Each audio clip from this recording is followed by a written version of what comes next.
still. Was there a ghetto in your town? Where? A ghetto in Pinchov. Did they It put wasn't together? because Pinchev got burned in the beginning of the war from the German, the whole Jewish center. When was this? In what year? In 39. And my father helped. It was a good house, the bakery, to put on a roof, to build it up a little. And we still had made up still the bakery. It could exist. Describe to me what happened when they burnt the Jewish center of the town. Tell me about that. Maybe it was 100 people dead there.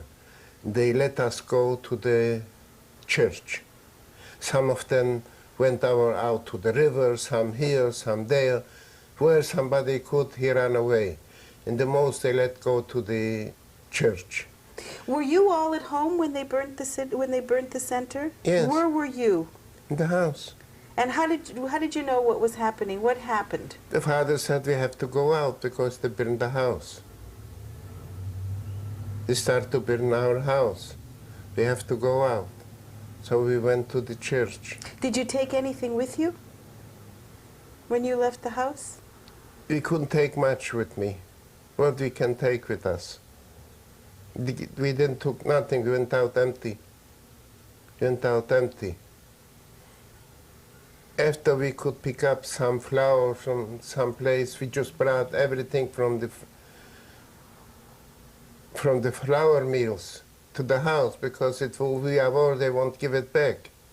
So everything got burned, everything. And somehow we got in Kelts, a sister. She helped us what she could. She gave us everything, we still build up something. After the sister, they had to make a ghetto in Kelts, or they let them go out. She came to Pinchov. With her family? She with the husband and the child. They came to us. We managed around. What about your brother? Where was he? He was in the army. He was in the army. They took him to Germany after they let out the Jewish people from the army, the freedom. He came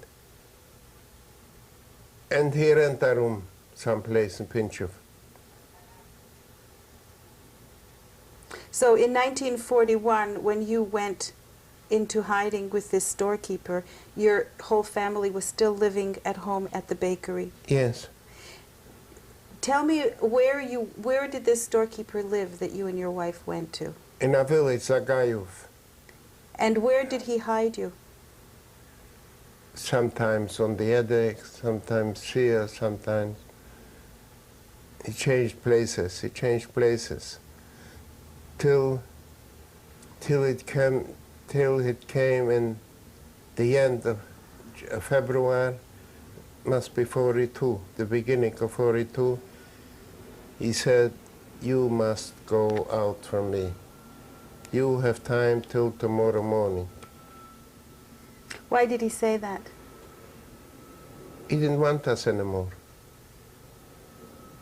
Was it dangerous? Did he feel it was dangerous? Sure, it was dangerous. He didn't want us anymore, and that's all. Did you pay him to keep you? I gave him something from the house, not too much. Sometimes I went back to the house a week later, sometimes was on attic, we did see what they hid it. I took it and I brought it to him. Not too much from our treasuries. And he said, you have to go. So he was coming to Yiddish, and he seen my brother. My brother didn't go with the transport. He ran out to Yiddish. What transport was this? With the Jewish people. When was this? In Simchas Torah in 41. And who from your family went with that transport? The whole family. My father, my mother, my sister, her husband, with the son.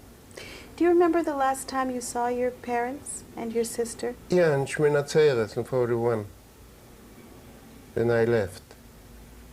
This Polak told me you should come with your wife. I had no choice, I went to him. My brother went to Yenjev. Yenjev, they still left over some Jews to clean up everything from it was dirty. So he was there. And the Polak came to Yenjev. He seen my brother.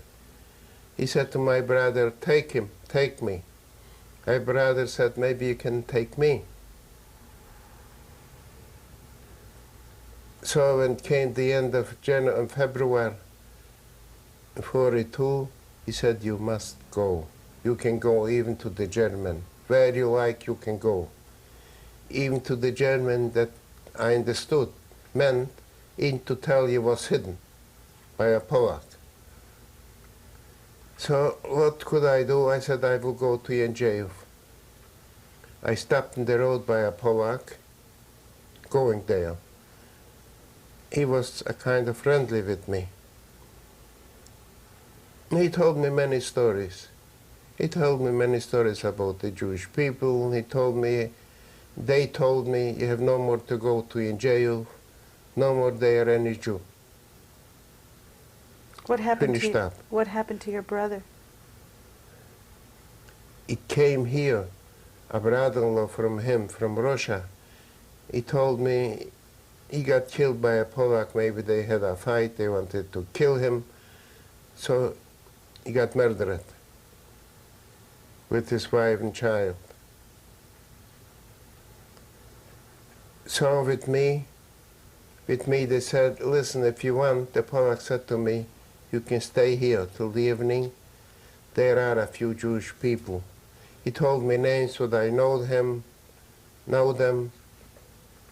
In the night you will meet them. Okay, I met them. They told me they are troubles. They are troubles. Not long ago, they killed maybe 15 Jewish people there. They told me where they put them and where they hide them. It was like over there, how we call this, grass, near a river. They went out from the forest near the river. They must have few Jews, maybe 5, maybe 6, maybe 5. And they was hiding by the grass near the river. Which river was this? Nida.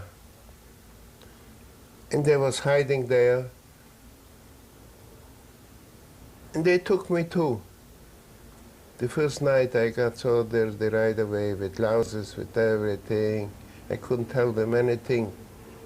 They lived like this. Where were you living? Where were you sleeping? All together in the earth. They made a little cover. In the earth? Something. In the earth, yeah. They was living there. What did you eat?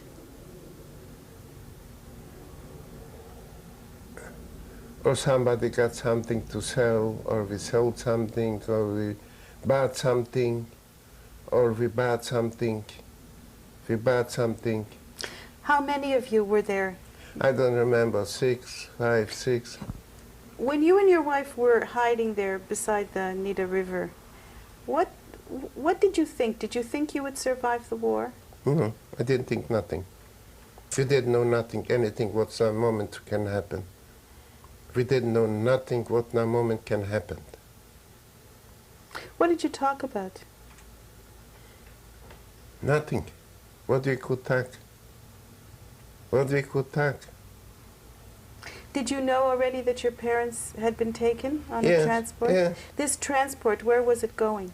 To Treblinka. So what happened then, Mr. Radzinski? With us, after the Polacks started to look after us, to kill us, sometimes they grabbed us, maybe it was a year later. For a whole year you were lying there near the Nida River? Not just there, we went to the forest back, we went this, we went here. We left this place, we went back to the forest, started to get quiet a little bit. How did you survive from day to day? What was a day like? Tell me about what you did when you woke up in the morning all day.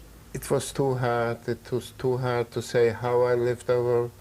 We didn't know if we had something to eat or we sold something. We could have to eat our bread for so many days, and we could have more to buy another bread. If we'd have money, the Polacks sold. they were not short in bread. They could buy bread how much they like. They could buy. They were not short to eat. Just they wanted to pay them. To whom? To a friend. To a friend.